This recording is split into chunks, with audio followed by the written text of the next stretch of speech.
Good afternoon, everyone. Hi, I'm Ellie Hamburger, getting us started for our first learning session for our mental health echo project. We welcome you all.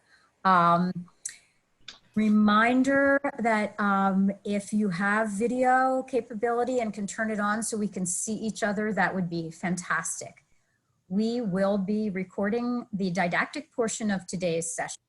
Will be available afterward, and we'll give you information. We'll be emailing you all information within the next week about where you can access the recordings and other resource materials, including the PowerPoint presentation as well from each. We are very, I want to remind everyone to please mute if you're not talking. That helps keep the background noise down. We'll remind you of that through the session if we're hearing some background noise. We are very, very fortunate to have a, I think we can move slides, Jennifer. Reminder to mute everyone who is not, thank you. We're really fortunate to have our regional partners joining us, the folks from VMAP and BHIP, along with our core team on the planning for this, the DC MAP folks. We have folks from BHIP and VMAP who will be joining us for each session, and that's terrific because we'll be able to connect those of you in Virginia and Maryland with resources as needed. A reminder that as we share case presentations, no HPI should be shared during the sessions. So if you're referring to any of your patients as you're discussing things, of course, just remember not to reveal any information. And with that, I think we will go ahead and get started. I'll turn it over to Jeff. Good afternoon, everybody. Jennifer, can you go back one slide? Thank you so much. I want to emphasize one more thing that Ellie had mentioned, which is there's now about 35 states that have these mental health access programs. So they're very popular, but this is the most important thing. I just want to clarify that these are not competitive programs, they're collaborative. And this regional echo is just a mechanism for us to be able to share information, because I know that primary care physicians are always curious about what other people are doing elsewhere, and that's how we kind of accelerate innovation. So in a concrete kind of fashion, you may absolutely have a patient from Maryland, for example, and yet you see them at your office, for example, in DC. And so you might call DC MAP, and we may absolutely say, oh, this person needs a therapist up in Bowie or out in Cumberland or wherever in Maryland, and then route you back over to BHIP because they're more familiar with the resources. I just want to emphasize again that these are very collaborative, and we're very eager always to work together with this. I will mention also that today on the call is David Pruitt from the BHIP program, who is the medical director of that program there and one of the child psychiatrists. And similarly, we have Ravi Singh, who's one of the physicians at VMAP. So if you have questions anywhere throughout the program, please know that they'll be here to try to help answer some of those. Okay, Jennifer, I'm sorry. Now move us forward. So this is an echo program, right? And we're going to talk about pediatric ADHD, anxiety, and depression. Really what we're going to do is 2 sessions on each of these common diagnostic categories. It'll be very similar. Each one will first be how do you assess for this condition? And then the subsequent session will be how do you treat and kind of ongoingly monitor and manage that. I want to give a shout out here to the Pediatric Healthcare Network, PHN. They are regional and indeed cover all 3 of these states as well. And they are invaluable partners, and both Jennifer and Christina Driscoll and her entire team are enormous partners in helping us put this echo together. Next slide, please. This is the DC MAP presenters that you'll see. I'm the one on the far left. Kathy Katz will be joining us today also in some of the formal part of the presentation, but Sean, I believe, is also on the call. And so you'll have a bunch of us who will be glad to try to answer any questions as we talk about the cases hereafter. If you do have thoughts about any of the content that we're presenting, please don't hesitate to put that into the chat box. And we'll try to address that again after we finish this presentation so that we can move into the case discussion and have ample time for interaction. Next slide, please. All right, so today we're going to talk about assessment of depression. Next time will be treatment and management. Today will just be assessment. Next slide. Okay, so how common is depression? Now, this 5% is the low side. It covers all youth up until the age of 18. As you well know, it's really around adolescence when this spirals up. And literally, our joke is it's about 18% of 18-year-olds who will describe having depression within a given year. So know that this number starts to go up once people cross puberty. And so it's much higher when people get older. Again, 16, 17, 18 is the big area of jump. And then it finally starts to decrease around 25. Now, of course, we realize that developmentally, when kids separate from their parents and then have to navigate being their own, forge their own identity, that's a very complex time. And so kids are more vulnerable, of course, to having difficulty, both anxiety and depression during that particular interval. We'll also mention that while it starts out at 1-to-1 as far as the ratio of males to females when they're kids, by the time you get to adolescent, girls are twice as likely to identify and describe depression as boys. And this is an important piece.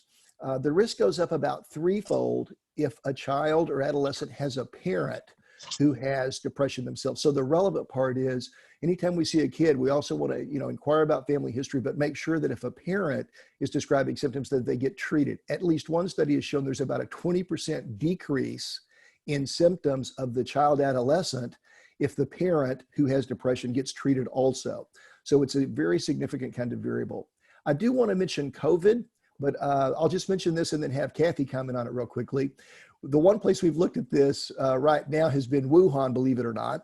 And they found in that area where of course, the COVID circumstances started, that there was a jump from about 17% to about 23% of kids reporting depressive symptoms, not necessarily meeting criteria for depression, but just reporting depressive symptoms during this interval of COVID. Anxiety is about 18 to 19%, again, in that cohort as well. So we do know that it's taken a toll. Kathy, you want to jump in? Sure. So, and I wanted to add that I think locally we are seeing depression particularly apparent during this COVID period among the adolescents, that the younger children seem to be doing better as far as dealing with anxiety. Most of them are home, and so kids who have separation anxiety are not having much difficulty. On the other hand, for the teens, involvement with peers is so critical to their emotional well-being, that being deprived of being with their adolescent peers is really having its toll, with many more children experiencing depressive symptoms. Thank you. Jennifer, next slide. So for screening, probably most of you are familiar with the Pediatric Health Questionnaire, the PHQ-9. There's also a modified version for the PHQ for adolescents, and that changes the validated structure for it so that you go all the way from 12-year-olds down to 11-year-olds by changing one word in one item, which we'll joke about here in a second. But the PHQ-9 is the one that, of course, that is probably most familiar to most of you. Next slide, please. The PHQ-9 is simply the symptoms of depression, and they're basically none, mild, moderate, severe. The way that they gauge these symptoms, of course, is based on how frequently you see them, like days, more than half the days, or nearly every day. Next slide, please. This is a little dense and hard to read. Again, we have links for these so that you can obtain them. They're freely available. They cost you nothing to use if they're not familiar to you. I do want to point out that the funny piece is if the only change on the PHQ-A is on item 7, and it says trouble concentrating on things like schoolwork, reading, or watching TV. The PHQ-9 says trouble concentrating on things like reading the newspaper. So they've changed reading the newspaper to schoolwork. That's the only real difference in the first items up there. They do add a couple of items down a little bit lower here on what used to be called dysthymia. We now call it persistent depressive disorder, meaning have you had depressive symptoms throughout the year, not just for the last couple of weeks. And then at the bottom, there are 2 questions there on suicidality. So they do try to cover multiple things here that would be relevant to adolescents. And so this is a pretty good measure that is very easily available to everyone. Next slide, please. I just want to mention that the sensitivity, picking this up and the specificity, capturing the right people, if you will, and excluding those who don't really have depression is quite good with both of these, with both the PHQ-9 and A. And this is the relevant part. If you look at the depression severity down there, it's actually easy to remember. It's just multiples of 5. So 0, right, is like you don't really have much in the way of depression on this screener, but 5 is mild, 10 is that cutoff for moderate, 15 for severe, and then 20 for very severe. So 0, 5, 10, 15, 20. So 0 is not much. 10 is like, whoop, they probably do have something going on here with depression that's pretty significant. And then 20 is, this is really like a prominent issue for them. So hopefully that's not hard to recall. Next slide, please. Now, for the actual diagnosis of depression, rather than just measuring severity, we do go through the DSM-5 criteria. And so you have to have either depressed, and with kids, irritable also counts, depressed or irritable mood, or anhedonia, which is our fancy word for saying withdrawal from previously enjoyable activities. So you need to have one or the two of those, one or the other at least, and then you have to have 4 of the symptoms below. Now, I'm kind of cheating here a little bit. I'm using the mnemonic that we all had in medical school, SIGI caps, so that you can remember them. Technically, please don't double count interests, loss of interest in this, because anhedonia basically covers that. So it should be sleep, changes, feeling worthless, loss of energy, inability to concentrate, appetite goes up or down, psychomotor, again, agitation or retardation, and then again, suicidality. Next slide, please. On the suicide screening, these are the 2 questions that we would think about asking if you don't use the PHQ-A, if you instead use the PHQ-9. And these are from the Columbia suicide screen, which I'll show you, but they're basically, have you wished you were dead or wished you could go to sleep and not wake up? And have you had actual thoughts of harming yourself? And if either of those is yes, then we want to think about this. And I'll just mention that it used to be talked about that we would, quote, contract for safety, which would be, it was a nice way of saying, promise me you won't hurt yourself. And we found that that's not really effective. It's better to create a safety plan. And a safety plan is different than a contract for safety. So we'll talk about that a little bit more in the treatment next time, but we'll make a couple of comments about it here in a moment. Next slide, please. So this is the actual freely available, we'll give you the link at the end of this presentation for it, Columbia Suicide Severity Scale. So it's got these items, and then also, like, if you flag positive, additional questions then you can ask people so you can decide, is this someone that needs to be referred immediately for behavioral health evaluation or even hospitalization. So again, they've already got this codified kind of in a little 1-pager here. Next slide, please. So one thing I will mention is we've increasingly looked at things like apps. So this is called My3. It was developed by New York and California collaboratively, their mental health associations. And it started with basically just number 4 on the little cell phone there, which was identify 3 people that you would reach out to if you really felt depressed or suicidal. And so you would put the 3 people in your phone and you would put their phone numbers down so you could reach them. And it's expanded now so that it's also got, what are my kind of warning signs of not doing well? What are my coping strategies? What are my, things that distract me? And are there other things I can do to keep myself safe? So I just want to mention that there are these free apps out there. SAMHSA also has another one, and we encourage kids increasingly to put these on if they flag pretty much anywhere in the mild depression category or beyond. Next slide, please. One of the key things to also distinguish, though, is suicidality from self-mutilation. These are not by any stretch of the imagination mutually exclusive, but the reality is that they are different. So the big point is that typically with kids who scratch on themselves or cut on themselves like many times, oftentimes those kids describe actually it makes them feel better. They feel tension relief versus suicidal patients who do not typically find any benefit from self-harm kind of behaviors.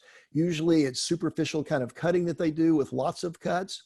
They usually do it on their thighs or sometimes around their ankles, or usually not in real highly visible places. They may use different sites. It may, again, be something, again, where they feel improvement. Usually it's for minutes to hours. Sometimes people will report it for days, but not usually for that long of a time. And the other thing is that oftentimes for people who self-mutilate, they do say that it gives them a sense of control. All right, now cutting to the chase, we'll talk to treatment again about treatment next time. We have found that it's not helpful to tell kids to stop cutting. That is, we certainly don't encourage cutting, but you can't tell people to stop doing anything, right? Don't think of the color pink. Right? So you think of the color pink, you have to tell them what you want to do instead. So even on the self-cutting kind of stuff, it is What can you do instead when you're feeling distressed, and identify, frankly, pro-social or appropriate options that are not going to disfigure or leave scars or scabs on yourself that you're going to have to explain to somebody else down the road, which can be obviously uncomfortable. Okay, next slide, please.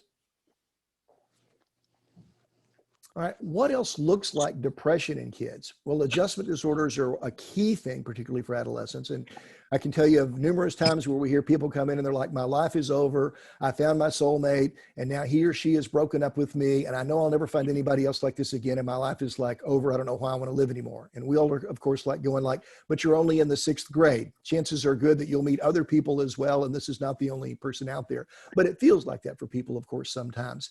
So the point is adjustment disorders are top of the list here. Changes in family structure, of course, can similarly have dramatic impacts on kids. Bipolar disorder is uncommon. It's 1% of kids and adolescents that typically will manifest symptoms, again, usually greater after puberty than in younger children.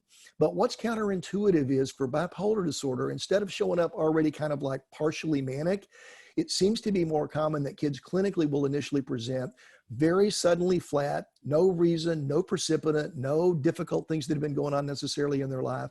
They'll sleep a ton, they'll withdraw from the family, they'll do literally nothing and seem almost, I don't want to say catatonic, but very slowed down. And then those kids sometimes will then escalate into mania some number of weeks later. So we always want to be mindful of kids who suddenly show up and they're just depressed for no good reason out of the blue and do nothing. Those are the ones who seem to be particularly vulnerable to becoming bipolar. PTSD, post-traumatic stress disorder, usually there's a history of some specific traumatic incident. Also, they tend to be fearful, disengaged, and overly reactive or even shut down to lots of different kinds of circumstances. And then finally, it's rare to have medical causes for depression in this age group, but it does happen. But we no longer recommend that people just categorically test for example, for thyroid dysfunction. If you have symptoms of thyroid dysfunction, then absolutely, use laboratory testing for that. But it's not something that is typically done unless there are other indications of that. Next slide, please. Just a couple of developmental things to be mindful of. Kids are more likely to say that their head hurts or their stomach aches than to say, yes, I believe that I'm depressed because I did really bad on my Crayola drawing here, and I already feel like I don't have a shot at Princeton because I looked at the kids next to me who did much better. That is, they don't have the ability to articulate kinds of symptoms and things like older kids do. In terms of suicidality, they're less likely, children are, to describe significant or complicated plans and rather just say, I don't care if I live or die, I would rather just be dead.